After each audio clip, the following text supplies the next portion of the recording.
जी, आपको क्या लगता है कि आप कौन हैं? उसे सेवानिवृत्त होने देना उसके लिए है। वो और क्या कर सकता है? ठीक ठीक। वो जितना चतुर है, वो क्लब को उसे सेवानिवृत्त करने के लिए दोषी नहीं ठहराएगा। ये कियू और सु मुचेंग चले गए। सम्मेलन कक्ष में बाकी सभी लोग अचानक ठीक हो गए और फिर से उनका मजाक उड़ाने लगे। लेकिन सुन जियान की अभिव्यक्ति मिली जुली थी। उन्होंने भाग नहीं लिया और इसके बजाय प्रबंधक के करीब चले गए। मुझे समझ नहीं आया, वो इन शर्तों को कैसे स्वीकार कर सकता था? उनके पास स्वीकार करने के अलावा और कोई चारा नहीं था, प्रबंधक ने कहा। क्यों? क्योंकि वो जुर्माना शुल्क का भुगतान नहीं कर सकता, प्रबंधक ने कहा। कैसे? यह कैसे हो सकता है? सुन जियांग दंग रह गया। ये कियू ने एक पेशेवर गेमर के रूप में 7 साल तक कड़ी मेहनत की थी और वो चरम पर भी था। भले ही उसने व्यवसाय से संबंधित सभी मामलों से इनकार कर दिया हो, उसका वेतन इतना कम नहीं होना चाहिए था कि वो दंड शुल्क का भुगतान करने में असमर्थ हो। आप उस पीढ़ी में नहीं थे, इसलिए आपको नहीं पता होगा। एलायंस के शुरुआती चरणों में एलायंस समर्थक खिलाड़ी अब जितना प्रभावशाली नहीं थे। उस समय जिन प्रो खिलाड़ियों को निकाल दिया गया था, वे भयानक परिस्थितियों में समाप्त हो गए थे। उनके अधिकांश युवा जुआ खेलने के आदी थे, लेकिन उनमें से कोई भी पर्याप्त कुशल नहीं था और उनमें से अधिकांश गंभीर वित्तीय संकट में पड़ गए। ये कियू उस युग की प्रतिभा थी और आज हम जहां हैं वहां पहुंचने के लिए हमने उनकी उपलब्धियों पर भरोसा किया। लेकिन उसके ऐसे बहुत सारे दोस्त थे। तो आप क्या कह रहे हैं कि उनकी अधिकांश संपत्ति उन दोस्तों को दी गई थी? सुन जियांग की आंखें चौड़ी हो गईं। सही, फिर अगर उसे पैसे की जरूरत होती, तो वो व्यावसायिक गतिविधियों को स्वीकार करने से इनकार क्यों करता? सुन जियांग ने पूछा। इसका कारण कोई नहीं जानता, प्रबंधक ने कहा। आपको कोई अनुमान नहीं है? सुन जियांग ने पूछा। इसका उसके परिवार से कुछ लेना देना हो सकता है, प्रबंधक ने कहा। कोई भी उसके परिवार के बारे में कुछ नहीं जानता। वो भी उनके बारे में कभी बात नहीं करता। यह बहुत अजीब है, इसलिए मुझे इस पर संदेह है, प्रबंधक ने कहा। यह व्यक्ति बहुत सारी जियांग ने वन ऑटम लीफ कार्ड उठा लिया जो ये कियू ने उसे दिया था। वो जानता था कि ये कियू ने प्रोफेशनल एलायंस बनने से बहुत पहले ही यह अकाउंट बना लिया था। अब तक सभी तरह से उपयोग किया जाता है। यह कार्ड ग्लोरी के सबसे पुराने खातों में से एक था। ठीक है, अब उसके बारे में बात नहीं करते। बॉस आज व्यस्त है और नहीं आ सकता, लेकिन उसने मुझे अपने संग्रह से पुरानी रेड वाइन की यह बोतल सिर्फ आपके स्वागत के लिए दी, प्रबंधक ने कहा। हाँ, बहुत बहुत धन्यवाद। मेरे साथ उत्कृष्ट युग एक बार फिर चमकेगा। ये कियू चली गई। सु मुचेंग क्लब के प्रवेश द्वार के सामने खड़ा था। वो तब तक ऐसी ही खड़ी रही जब तक ये कियू दूर में गायब नहीं हो गई। हाथ हिलाने के लिए वो बार बार घूमा। सु मुचेंग के गालों पर बहुत पहले ही आंसू बहने लगे थे। बिना बहुत कुछ कहे, ये कियू ने कुल 8 शब्द कहे। मैं 1 साल आराम करूंगा और फिर वापस आऊंगा। सु मुचेंग ने एक और शब्द नहीं कहा। उसने केवल बार बार सिर हिलाया। वो मासूम लड़की नहीं थी और पहले ही अकेले ही ढेर सारी जिम्मेदारियां उठा चुकी थी।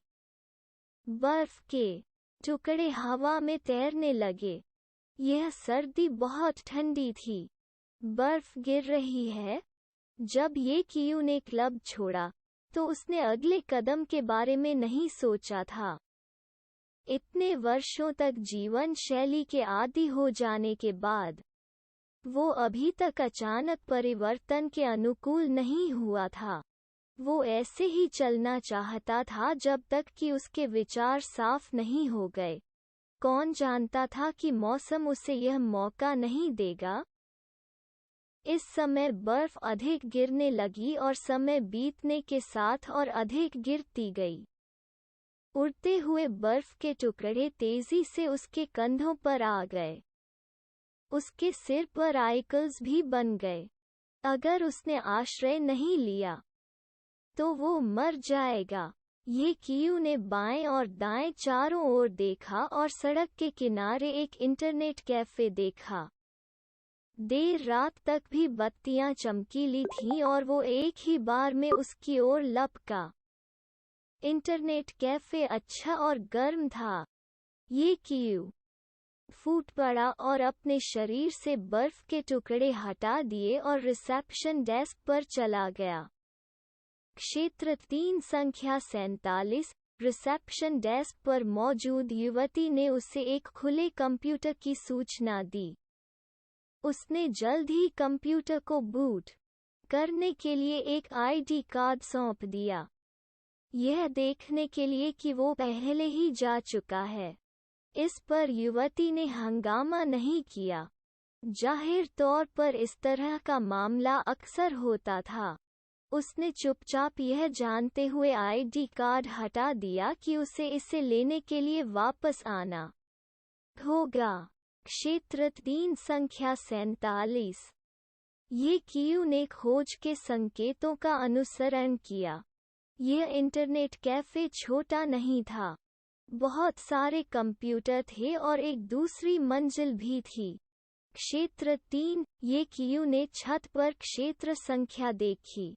ऐसा लग रहा था कि उसे दूसरी मंजिल तक जाने की जरूरत नहीं है। एक बार जब उसने 47 की गिनती की तो ये कियू चौंक गया। इस स्टेशन को पहले ही एक महिला ने अपने कब्जे में ले लिया था। इसके अलावा वो ग्लोरी खेल रही थी। वो इस समय एरेना द्वंद्वयुद्ध में थी। उसकी उग्र हरकतों ने पोनीटेल को उसके सिर पर ऊंचा कर दिया, जिससे वो हिल गया। की ओर देखते हुए उसने उसे एक लॉन्च को नियंत्रित करते हुए देखा। ये कियू खाली हो गया। उसने लगभग सोचा था कि सू मुचेंग वहां बैठा था, लेकिन उसने जल्दी ही महसूस किया कि यह वो नहीं थी। सू मुचेंग हमेशा सौम्य और शांत थे, यहाँ तक एक तीव्र पी के टकराव के दौरान भी। वो हमेशा एक मुस्कान रखती थी। उसके बारे में बात करते हुए ये कियू कभी कभी देखती थी जब वो मुस्कुराती थी और अपने विरोधियों के टुकड़े टुकड़े कर देती थी। जब उसने विनम्रता से सॉरी कहा तो वो हमेशा बेवजह कांपता था। जहां तक लड़की की बात है तो उसका रूप भी सुंदर और कोमल था, लेकिन वो गुस्से से आग बबूला हो गई और पूरे प्रयास में अपने कीबोर्ड को तबाह कर दिया, जिससे उसे लगा कि ऊपर से नीचे तक उसकी उपस्थिति एक बहुत बड़ा जाल है। उसकी जानलेवा आत्मा बहुत डरावनी है। केवल क्या अफसोस है। ये कियू ने स्क्रीन को स्पष्ट रूप से देखा। उसने देखा कि यह लड़की एक भयानक स्थिति में होने वाली थी, जैसी कि उम्मीद थी। जैसे ही उसने गलती की, उसके प्रतिद्वंद्वी ने मौके का फायदा उठाया। 2 हिट फिल्मों में जो थोड़ी सी जान बची थी, वो एक ही बार में खत्म हो गई। DMNIT। ये कियू ने इस लड़की को गुस्से में दहाड़ते सुना। उसने सीधे गेम को बंद करते हुए कीबोर्ड को पटक दिया। ये कियू इस बात पर झिझक रहा था कि उसे अब भी स्टेशन चाहिए या नहीं। लड़की ने पहले ही झिझकते हुए ये कियू की ओर अपना सिर घुमा लिया। गुस्से में उठकर उसने पूछा, कंप्यूटर? ये कियू ने सिर हिलाया। तो बैठ जाओ। लड़की पहले ही जा चुकी थी। ये कियू ने आम खिलाड़ियों की अधीरता पर सिर हिलाया और अंत में बैठ गई। चेन गुओ उदास थी, बेहद उदास थी। उसने एरिना में सिर्फ 52 बार द्वंद्वयुद्ध किया था, लेकिन उसने एक भी नहीं जीता था। वो विश्वास नहीं करना चाहती थी कि यह वास्तविक था। चेन गुओ ने चेजिंग हेज को अपनी जेब में रगड़ा। उसका खाता खराब नहीं था। सामान्य खिलाड़ियों में उनका खाता काफी मजबूत माना जाएगा और उनका कौशल स्तर कम नहीं था। उसने पूरे 5 साल तक ग्लोरी का किरदार निभाया था। उसके प्रतिद्वंद्वी का खाता उसके जितना अच्छा नहीं था, लेकिन फिर भी वो 52 युगल से एक बार भी उस पर जीत हासिल नहीं कर सकी। वो एक शक्तिशाली विशेषज्ञ है। चेन गुओ ने निष्कर्ष निकाला। बॉस, आपने अभी तक लॉग आउट नहीं किया है। वो व्यक्ति क्यों खेल रहा है? चलते चलते चेन गुओ सोच रही थी, तभी एक आवाज अचानक बाधित हुई। चेन गुओ ने सिर झुकाकर देखा। पास के कंप्यूटर पर इंटरनेट कैफे का एक नियमित ग्राहक अपनी गर्दन फैला रहा था। उस कंप्यूटर को देख रहा था जिस पर वो बैठी थी। अच्छा नहीं। वापस दौड़ते ही चेन गुओ का दिल टूट गया। ग्लोरी की लोकप्रियता के कारण ग्लोरी लॉग इन डिवाइस मानक कंप्यूटर सहायक उपकरण बन गए जो इंटरनेट कैफे के लिए अपरिहार्य थे। खाता कार्डों को केवल डिवाइस में डालने की आवश्यकता होती है, इसलिए इस प्रकार के सार्वजनिक स्थानों पर हर कोई अपने कार्ड का उपयोग करने के बाद उन्हें हटा देता है। प्रत्येक कार्ड में केवल एक खाता होता था। खोए हुए कार्ड की सूचना दी जा सकती है, इसलिए चोरी का अस्तित्व नहीं था। लेकिन इस तरह के सार्वजनिक स्थानों पर अक्सर लोग लापरवाही से लॉग आउट करना भूल जाते हैं और अंत में उनके पैसे और उपकरण लूट लिए जाते हैं। चेन गुओ लगातार 52 हार के बाद बेहद निराश थी और ध्यान नहीं दे रही थी। उसने लॉग आउट नहीं किया था, बल्कि इसके बजाय डेस्कटॉप पर स्विच किया था। चेन गुओ जल्दी से भागी और निश्चित रूप से वो लड़का वास्तव में उसके खाते से खेल रहा था। केवल ऐसा नहीं लग रहा था कि वो उपकरण चुरा रहा है। ऐसा लग रहा था कि वो एरिना में उत्सुकता से द्वंद्व कर रहा था। चेन गुओ के पास गुस्से में चिल्लाने का समय नहीं था। जब स्क्रीन पर एक भी बड़ा